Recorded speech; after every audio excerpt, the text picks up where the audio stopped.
Hi everyone, we are going to see the problem of the day for November 7th. The question name is largest combination with bitwise end greater than 0. तो इस question में एक array का bitwise and define किया गया है ऐसे कि हम अगर उस एरे के सभी एलिमेंट्स का आपस में बिटवाइज एंड ले लें।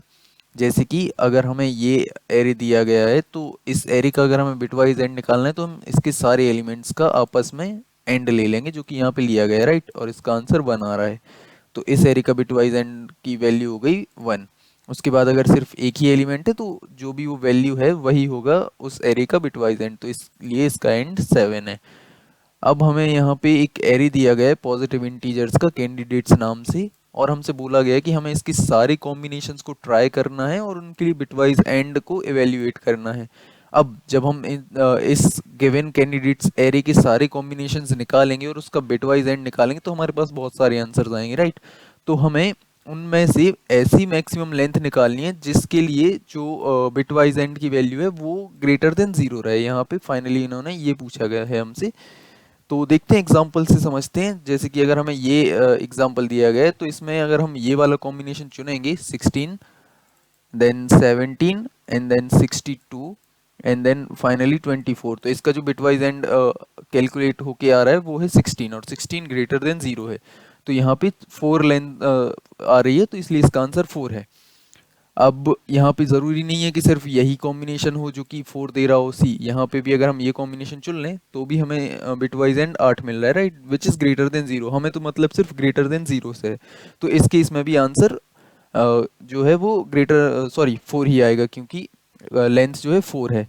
अगर हम कोई और कॉम्बिनेशन ट्राई करेंगे कि हम 4 से ज़्यादा एलिमेंट लेने जाएं तो उस केस में आप चेक कर सकते हैं कि जो एंड की वैल्यू है वो 0 आएगी। तो दैट्स वाई हमें सिर्फ ग्रेटर देन 0 वाली ही एंड्स को चेक करना है। उसके बाद अगला एग्जांपल देखते हैं। यहाँ पे हमें एरे दिया गया है 8,8। अब इसकी तो हम कॉम्बिनेशन सारी ट्राई भी कर सकते हैं। पहले में हम क्या करेंगे, सिर्फ ये वाला 8 ले लेंगे, या हम सिर्फ ये वाला 8 ले लेंगे, या हम दोनों 8 को ले लेंगे, राइट। तो हमारे पास 3 कॉम्बिनेशंस बने। तीनों केसेस में जो एंड की वैल्यू आएगी वो 8 ही आएगी, राइट, क्योंकि 8 अकेला है तो 8 ही आएगा। और अगर हमने दोनों 8 को लिया है तब भी 8 एंड 8 8 ही आता है, राइट, जो कि यहाँ पे भी आया हुआ है। तो जो हम अगर ये पूरा एरे लेंगे तो हमारे पास लेंथ 2 आ रही है, राइट, अदरवाइज लेंथ 1 आती। तो हमें तो लार्जेस्ट रिटर्न करना है, सो दैट्स हाउ इसका आंसर 2 आ रहा है। अब देखते हैं इसके सॉल्यूशंस को कैसे मतलब इसका सॉल्यूशन हम कैसे फाइंड कर सकते हैं। तो जैसे ही हमने यहाँ पे रीड किया है ना कि सारे कॉम्बिनेशन ट्राई करने हैं, राइट, हम क्या कर सकते हैं, एकदम एक्सट्रीमली नाइव अप्रोच पे जा सकते हैं और इसके पहले सारे कॉम्बिनेशंस फाइंड करेंगे, फिर उन सारे कॉम्बिनेशंस का एंड फाइंड करेंगे, और अगर वो एंड ग्रेटर देन 0 है तो हम लेंथ को अपडेट करते जाएंगे। अगर हमें कभी भी मैक्सिमम लेंथ से ज़्यादा लेंथ मिलेगी तो हम इस वाली जो नई लेंथ निकल के आई है हम उसको बोल देंगे कि ये है हमारी लेंथ, और ऐसे करके हम इसका आंसर फाइंड कर सकते हैं। बट अगर हम ऐसा करने जाएंगे तो सी जो एन की वैल्यू है या जो लेंथ की वैल्यू है वो है 10⁵, राइट। और अगर हम सारे कॉम्बिनेशंस ट्राई करने जाएंगे तो इसकी जो टाइम कॉम्प्लेक्सिटी हो जाएगी वो हो जाएगी 2⁻10⁵, राइट, जो कि बहुत ही बड़ा नंबर होगा। तो ये तो सॉल्यूशन कैसे भी वर्क करने वाला है नहीं कि हम पहले ही सारे कॉम्बिनेशंस निकालें। तो दूसरा सॉल्यूशन क्या हो सकता है कि हम रिकर्सिव वे में चलें और on the fly he and भी कैलकुलेट करते चलें। अगर हम ये करने जाएंगे और इस पे मेमोराइजेशन लगा दें तो हम इसको 10⁵ टाइम में कर सकते हैं सॉल्व, राइट। बट अगेन और उस तरीके से ना ये क्वेश्चन एकदम क्लासिकल क्वेश्चन बन जाएगा, take and not take type की रिकर्सिव प्रॉब्लम वाला, राइट। तो हम इससे इसको सॉल्व कर सकते हैं। बट हमारे पास एक और बेटर अप्रोच है और वो है वो हम लगाएंगे with using and property, right. तो इसको अच्छे से समझने के लिए एक एग्जांपल देखते हैं। तो मैंने यहाँ पे ये वाला एरे लिया एग्जांपल में। सबसे पहले हम एक बात जानते हैं कि अगर हमें किन्हीं दो नंबर्स का जो एंड है वो 0 से बड़ा चाहिए तो उस नंबर की जो बिट्स है ना उसमें सेम बिट पोजीशन पे 0 नहीं होना चाहिए, राइट, क्योंकि जैसे ही अगर हम 0 के साथ एंड करने जाएंगे 1 का या किसी का भी तो वो वैल्यू 0 हो जाएगी, राइट। ये एंड की प्रॉपर्टी होती है। अब देखते हैं हम अपना ये वाला एग्जांपल 2 4 6 8 10 ये हमारा एरे है और मैंने यहाँ पे बिट पोजीशंस लिख रखी हैं। तो जो 10 का रिप्रेजेंटेशन है वो 1010 होता है। मैंने यहाँ पे सारे नंबर्स के रिप्रेजेंटेशंस लिख दिए हैं और इन सब के जो मैंने काउंट्स लिख दिए कि किसी पर्टिकुलर पोजीशन पे जो नंबर ऑफ वंस हैं उनके काउंट क्या है। तो इस पोजीशन पे see number of bit set bit count 2 है, यहाँ पे 2, यहाँ पे 3 और यहाँ पे 0 है। अब इसको और अच्छे से समझने के लिए मैंने क्या किया, ये सारे जितने भी जगह पे सेम बिट है ना उनका अलग से एंड लिया है, राइट। हम अगर इस प्रॉपर्टी का यूज करेंगे ना तो सेम बिट वाले जितने भी पोजीशंस पे जीरो नहीं है वो हम फॉर श्योर कह सकते हैं कि हमें वहां पे वैल्यू ग्रेटर देन जीरो आएगी, राइट। और वही हमारा एम भी है कि हमें ऐसे सारे कॉम्बिनेशंस फाइंड करने हैं जहाँ पे हमें वैल्यू ग्रेटर देन जीरो मिले। तो अगर हम सिर्फ इन दोनों का एंड निकाल के देखें तो सी यहाँ पे जो बाकी सारी पोजीशन पे सी अगर यहाँ पे एक भी जीरो मिल गया तो फाइनल जो एंड होगा उसमें जीरो आएगा, राइट। सेम इस वाली बिट पोजीशन पे यहाँ पे देखिए एक जीरो मिल गया तो यहाँ पे जीरो आएगा। सेम यहाँ पे एक जीरो या ये जीरो ले लें तो यहाँ पे जीरो आ गया। पर यहाँ पे सारे वंस हैं तो इसलिए यहाँ पे वन आएगा। और अगर हम इसकी वैल्यू डेसिमल में फाइंड करेंगे तो वो 8 आएगी, right, which is greater than zero. तो अगर हमने सिर्फ ये दो नंबर सिलेक्ट किए होते तो उस केस में हमारा आंसर हो जाता 2, राइट। उसके बाद देखते हैं कि कहीं और भी हमें ऐसे नंबर्स मिल रहे हैं जहाँ पे बिट पोजीशन पे 1 ही है अकेला। तो जैसे अगर हम 6 और 4 वाला एग्जांपल देखें तो इस केस में भी देखिए जो सेकंड बिट पोजीशन है वहाँ पे सिर्फ 1 है। तो यहाँ पे तो ज़ीरो मिल गया तो ये ज़ीरो हो जाएगा, राइट। यहाँ पे ज़ीरो मिल गया तो ये लास्ट में ज़ीरो हो जाएगा। यहाँ पे सारे वंस है तो यहाँ पे 1 आएगा और फाइनली यहाँ पे भी ज़ीरो आएगा। अब इसकी जो डेसिमल वैल्यू देखें वो 4 आ रही है, right, which is greater than zero. तो इस केस में भी आंसर हमारा 2 आएगा। उसके बाद देखते हैं लास्ट केस जिसमें हम ये फर्स्ट पोजीशन पे देख रहे हैं कि सारे के सारे वंस वाले कितने नंबर्स हैं। तो 10 देन 6 एंड देन 2, ये 3 नंबर्स मिले हमें। जब हमने इन तीनों का एंड निकाला तो बाकी सब जगह जीरो हो गए, सिर्फ फर्स्ट पोजीशन पे 1 आया, राइट। और इसकी वैल्यू निकाली हमने तो वो 2 आई। 2 is greater than zero, hence length is 3।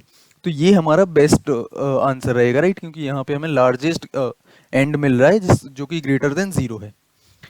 So that's how. अच्छा, ये तो हमने कर ही लिया, तीनों पोजीशन ट्राई कर लिए 3 to 1। एक बार लास्ट पोजीशन भी ट्राई कर लेते हैं कि सी यहाँ पे तो हमें सब जगह जीरो ही मिल रहा है, कहीं पे भी 1 नहीं है।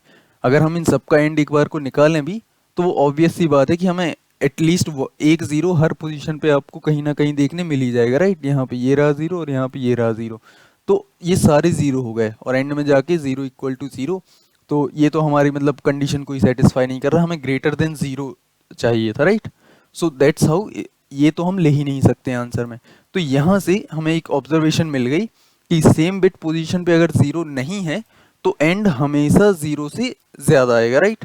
तो अब हमें बस करना ये है कि हम हर बिट पोजीशन के लिए ना number of set bits count कर लेंगे कि जीरोथ पोजीशन के लिए कितनी सेट बिट्स हैं। जैसे कि यहाँ पे हमने जब फाइंड किया था कि फर्स्ट पोजीशन के लिए 3 सेट बिट्स मिल रही थी, राइट। तो इसलिए हमारा आंसर 3 था। तो जहाँ पे भी हमें जिस भी पोजीशन के लिए maximum number of set bits मिलेंगी हम उस नंबर को बोल देंगे कि ये हमारा आंसर है, राइट। अब दूसरा क्वेश्चन आता है कि हम ये कैसे फाइंड करेंगे कि ith बिट पोजीशन पे जो बिट है वो सेट है या नहीं है। तो उसका एक बहुत ही स्टैंडर्ड तरीका होता है, वैसे और भी तरीकों से ये फाइंड किया जा सकता है बट मुझे यही सुटेबल लगता है। तो हमें जो जो भी नंबर दिया है हम उसको राइट शिफ्ट कर देंगे जितनी भी हमें पोजीशन चाहिए है, राइट। अगर हमें ith पोजीशन के लिए निकालना है तो हम इसको i से राइट शिफ्ट करेंगे और फिर 1 के साथ एंड ले लेंगे। और अगर वो value not equal to zero है या वो 1 है तो उसका मतलब है कि इस पोजीशन पे जो बिट है वो सेट ही होगी। एग्जाम्पल से समझते हैं। तो हमने सपोज हमें नंबर 6 दिया गया था, तो 6 का बाइनरी रिप्रेजेंटेशन होता है 0 1 1 और हमसे बोला है कि हमें सेकंड पोजीशन के लिए बताना है कि बिट सेट है या नहीं। तो सी हम इसको 2 बार राइट शिफ्ट करेंगे। राइट शिफ्ट का मतलब है कि आप यहाँ से ये समझ सकते हैं कि इस जीरो के बाद यहाँ पे एक क्लिफ है, राइट। तो अगर हम इसको राइट शिफ्ट करेंगे तो this zero will fall of the Cliff, right. तो ये जीरो यहाँ से हट जाएगा। फिर उसके बाद दूसरी बार हम इस 1 को राइट शिफ्ट करेंगे तो ये जीरो भी zero will also sorry this 1 will also fall of the Cliff. तो जो हमारे पास नंबर बच जाएगा वो बच जाएगा 0 1, राइट। तो यहाँ पे 0 1 आ जाएगा। ऑब्वियस सी बात है कि यहाँ पे जो आगे वाली बिट्स हैं वहाँ पे जीरो आ जाएंगे, नए जीरो आ जाएंगे। बट हमें जीरो से तो वैसे ही मतलब नहीं है। तो जो हमारा नंबर बचा वो बचा 0, 1। तो अब यहाँ पे जब हम इसका एंड लेंगे 0 1 का एंड 1 के साथ लेंगे तो ये ऑब्वियस सी बात है यहाँ पे 1 आएगा, राइट। सो दैट्स हाउ, ये 0 के बराबर है नहीं। और अगर ये 0 के बराबर नहीं था तो इसका मतलब है कि ये वाली बिट सेट है। अगर ये ज़ीरो होता तो इसका मतलब ये वाली बिट सेट नहीं है। तो बस अब हम इसको ऑल आई मीन क्वेश्चन को ऑलरेडी समझ चुके हैं, हमें बस हर पोजीशन के लिए सेट बिट्स निकालनी है। तो हम कोड कर लेते हैं इसको जल्दी से। तो सबसे पहले तो इसके लिए लेंथ कैलकुलेट कर लेते हैं, और इसको बार बार कैंडिडेट्स ना लिखना पड़े तो मैं कैंड्स कर दे रहा हूँ। और एक वेरिएबल बना लेते हैं आंसर करके, जो कि स्टार्टिंग में ज़ीरो होगा।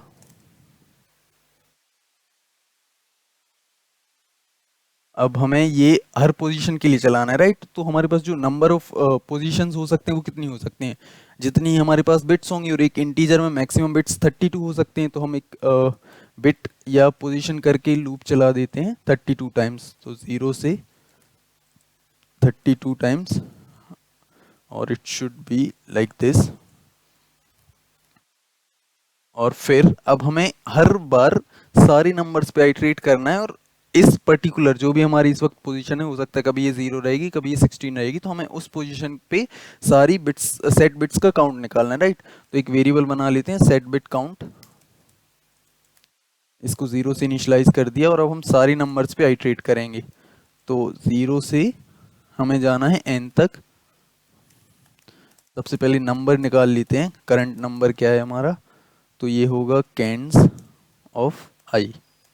तो अब हमारे पास नंबर तो आ गया है। अब बस हमें ये वाला फॉर्मूला लगाना है। तो हम वो लगा देते हैं। अगर नम को राइट शिफ्ट करें हम पोजीशन टाइम, और इसका एंड ले लें 1 से,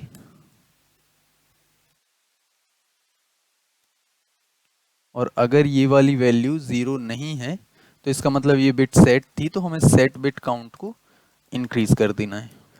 तो जब ये लूप प्रोसेस हो चुका रहेगा तो हमारे पास वो नंबर आ जाएगा जो कि गिवन पोजीशन पे नंबर ऑफ सेट बिट्स को रिप्रेजेंट करता है, ठीक है। तो यही हमारा आंसर होगा। तो अगर किसी भी टाइम पे जो सेट बिट काउंट है वो आंसर से ज़्यादा है तो हमें अपने आंसर को कर देना है अपडेट। That's it. तो बस इतना ही करना था। जब ये लूप प्रोसेस हो चुका रहेगा तो हमारे पास हमारा आंसर आ चुका होगा, आंसर में हम वो आंसर रिटर्न कर देंगे। तो एक बार इसको रन करके देखते हैं। और इंडीड हमने सारे गिवन टेस्ट केसेस पास कर लिए हैं। इसको सबमिट करने से पहले एक और स्लाइट ऑप्टिमाइजेशन हो सकता है इसमें। अगर हम जो हमारा नंबर देखें ना, जो ग्रेटेस्ट नंबर भी होगा वो 10⁻7 ही होगा।